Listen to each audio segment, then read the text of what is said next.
Vincent Parisot, RTL Matin.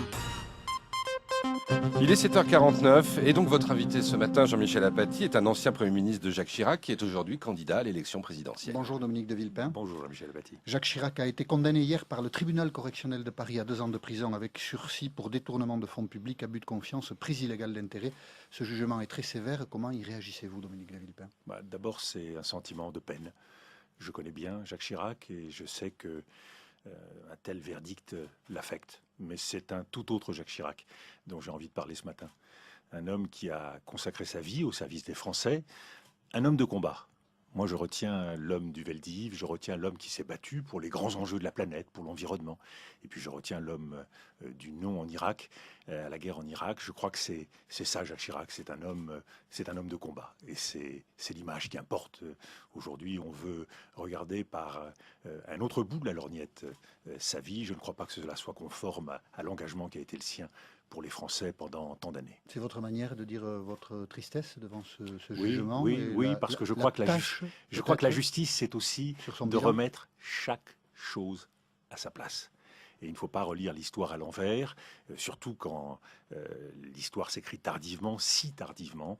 Donc oui, moi je pense ce matin à Jacques Chirac et je pense à cet homme qui a le sentiment peut-être d'être incompris ou qu'une partie de sa vie soit aujourd'hui laissée de côté. Donc il faut rétablir la vérité des choses, la vérité d'un homme. Et la vérité d'un homme, la rétablir, ça veut dire que pour vous, ce jugement est injuste? Non, ce qui est important pour moi, c'est que la vérité de Jacques Chirac, c'est le service de la France. Alors le service de la France, il peut aujourd'hui s'accommoder d'autres regards, mais la vérité, c'est que cet homme s'est battu pour son pays et qu'il aimait et qu'il aime profondément son pays et les Français. Et qu'il a peut-être fait tout de même dans sa vie politique des choses la justice porte qu'il ne fallait pas faire. La justice porte le jugement qui est le sien, mais cela n'entache en rien la vie et l'action de Jacques Chirac. Une dernière question à ce sujet. Beaucoup de gens disent, Alain Duhamel vient de le dire aussi, le jugement intervient très tard, trop tard, disait le Premier ministre. Cela vous incite à dire qu'il faut revoir le statut pénal du chef de l'État qui empêche la justice de faire son œuvre? Non. Consacrons-nous à l'essentiel. Aujourd'hui, nous sommes dans un pays, notre pays, où la politique est impuissante. Alors oui, refondons la politique dans notre pays. Mais pas revoir le statut. Le statut du chef de l'État me paraît tout à fait adapté. Il faut que le chef de l'État puisse agir efficacement pendant son mandat. Vous êtes donc vous-même, Dominique de Villepin, candidat à l'élection présidentielle du printemps prochain. J'ai un enthousiasme et un appétit formidable pour cette élection, avez-vous dit. Je veux bousculer le jeu politique. Les Français veulent du changement. Ils vont en avoir. Donc la promesse est alléchante, Dominique de Villepin. Essayons de la concrétiser, si vous voulez bien, ce matin. Pendant votre campagne, proposerez-vous de revenir à la retraite à 60 ans? Non. Et d'ailleurs, c'est aujourd'hui ce qui est frappant. Ceux qui promettent ce retour le font avec un flou magnifique. Je vois le Parti socialiste s'exercer à ce flou sur quelques grands enjeux, sur le nucléaire, sur les retraites, sur la formation des professeurs. Je crois qu'il faut regarder devant, pas regarder en arrière. Donc la réforme de la retraite faite par le gouvernement était une réforme nécessaire? La réforme du gouvernement était nécessaire dans son principe. Il y a un certain nombre de décisions qui ne sont pas conformes à la justice, qui peuvent être corrigées. Mais bien sûr, il faut bâtir sur ce qui existe. Revenir en arrière, déboulonner ce qui a été fait n'est pas bon. Par contre, il y a quelque chose d'essentiel. C'est qu'il faut constater que la politique qui a été menée depuis 4 ans et demi a échoué, Monsieur Apathy. Aujourd'hui, nous entrons en récession. Comment la France va-t-elle faire pour éviter cette récession? On voit que la politique d'austérité, 3500 pertes d'emplois chez PSA, 2000 chez Air France, Areva qui va dans le même sens. Aujourd'hui, la grande préoccupation, c'est à nouveau la montée du chômage. Que faisons-nous depuis 2-3 ans pour enrayer cela? Que proposez-vous? Alors justement, on voit que du point de vue national comme du point de vue européen, les bonnes décisions ne sont pas prises. Quelle est la bonne décision? Prenons l'exemple en matière d'emploi, où j'ai mené le combat pendant 2 ans, de 2005 à 2007, avec 600 000 chômeurs en moins. Eh bien, changeons la politique d'exonération des charges sur les heures supplémentaires en période de chômage. Ça n'a pas de sens. Ça suffirait? Et appliquons. Mais vous savez, la bataille de l'emploi, je l'ai menée, c'est une bataille qui se mène sur tous les fronts, décision par décision.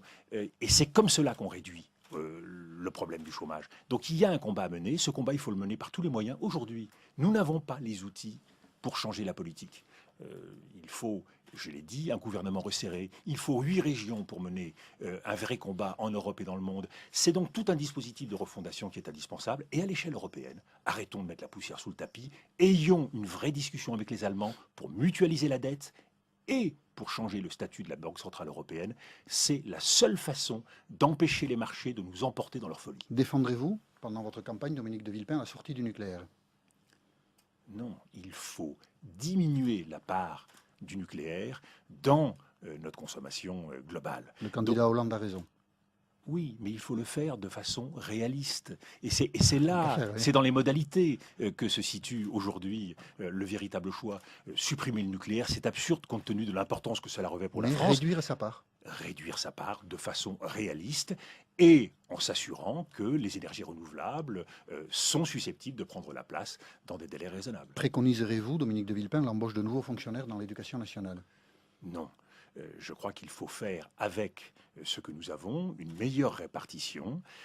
Il faut sans doute, dans certains secteurs, je pense à la sécurité par exemple, réaménager. La perte d'un certain nombre d'emplois dans le secteur de la sécurité, police et gendarmerie, a eu des conséquences extrêmement fâcheuses. Voilà une politique aujourd'hui qui ne répond pas aux attentes des Français. Donc il faut savoir équilibrer les choses et le faire avec beaucoup de vigilance et beaucoup d'attention. Vous avez dit que ces dernières années, vous l'avez dit pendant l'interview là à l'instant sur RTL, mais vous l'avez déjà dit il y a quelques jours, la politique a échoué, la politique du gouvernement a échoué. Diriez-vous, pour être plus précis, que le quinquennat de Nicolas Sarkozy est un échec? Évitons des mots trop tranchants. Mais les choix Quand on est candidat, il faut être les clair, choix qui ont pour été être compris. faits n'ont pas été les bons choix, et cela fait maintenant 4 ans et demi que je le dis, parce qu'ils n'ont pas été guidés par l'impératif de justice sociale, parce qu'ils ont divisé les Français, et surtout... Mais c'est Nicolas Sarkozy qui est responsable Oui, de ça? oui, oui, Donc c'est un échec pour Nicolas Sarkozy. La politique a échoué, elle n'est pas conforme à ce qu'il faut faire, et il est temps d'en changer. Sa reconduction à l'Élysée serait un échec pour la France, Dominique de Villepin? C'est pas le sujet. Bah, si. D'abord, Nicolas Sarkozy n'est pas candidat aujourd'hui. Vous doutez qu'il le soit? Mais vous savez, la politique, c'est compliqué. Non, mais est-ce que vous doutez qu'il le soit? Écoutez, je vois que la France est en train de perdre et le gouvernement prépare les Français est en train de perdre son triple A. Vous doutez que Le Nicolas triple A Sarkozy soit a candidat? été le grand repère de ce mandat. Que se passe-t-il quand une politique perd son repère? Et quel va être le cap aujourd'hui du gouvernement, à part la politique d'austérité, qui nous mène à toujours plus de récession, toujours plus de chômage, toujours plus de souffrance pour les Français. Donc oui, il faut une vision pour la France.